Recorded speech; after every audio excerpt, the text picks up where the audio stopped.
PT KAI sebagai perusahaan yang mendapat penugasan di proyek Kereta Cepat Jakarta-Bandung atau WUS harus menanggung kerugian paling besar.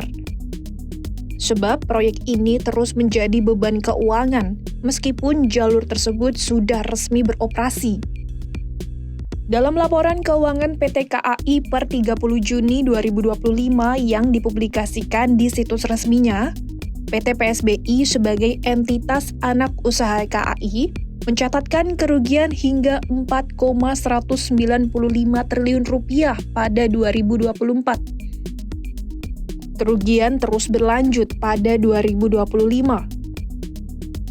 Sepanjang semester 1 2025, PT PSBI juga merugi hingga 1,625 triliun rupiah.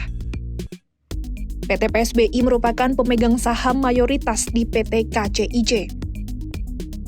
Direktur Utama KAI, Bobi Rashidin menyampaikan pihaknya akan melakukan koordinasi dengan BPI Danantara terkait utang proyek WUS.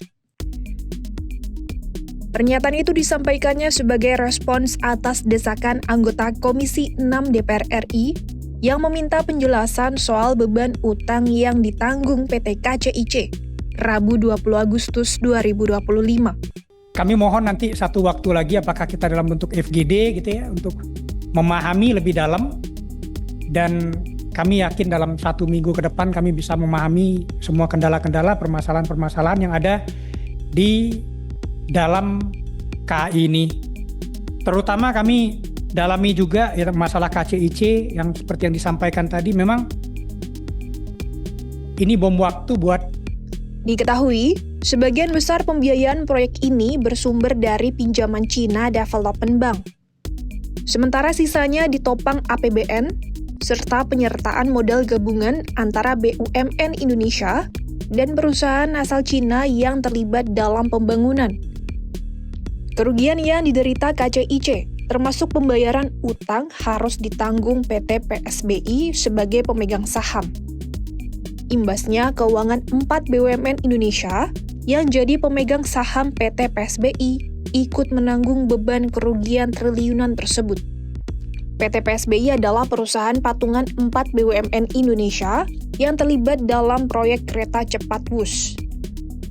PT KAI sebagai pemimpin konsorsium memegang saham terbanyak, yakni 58,53% di PT PSBI setelah mendapat penugasan pemerintah. Sebelumnya, Ketua Komisi 6 DPR RI, Anggia Emarini menyatakan seharusnya kinerja KAI tergolong moncer. Namun sayangnya utang WUS belum terselesaikan. DPR memproyeksikan jika utang KAI tak juga dilunasi, maka pada 2026, utang tersebut bisa mencapai 6 triliun rupiah. Sementara itu, anggota Komisi 6 lainnya, Rieke Diah Pitaloka menyebut, investasi KAI ke PT PSBI 2025 sejak awal tahun telah menyuntikkan modal 7,7 triliun rupiah untuk KCIC. Ia juga mencatat kerugian terbesar diderita PT PSBI pada tahun 2024 saat perusahaan menunjukkan rugi lebih dari 4 triliun rupiah.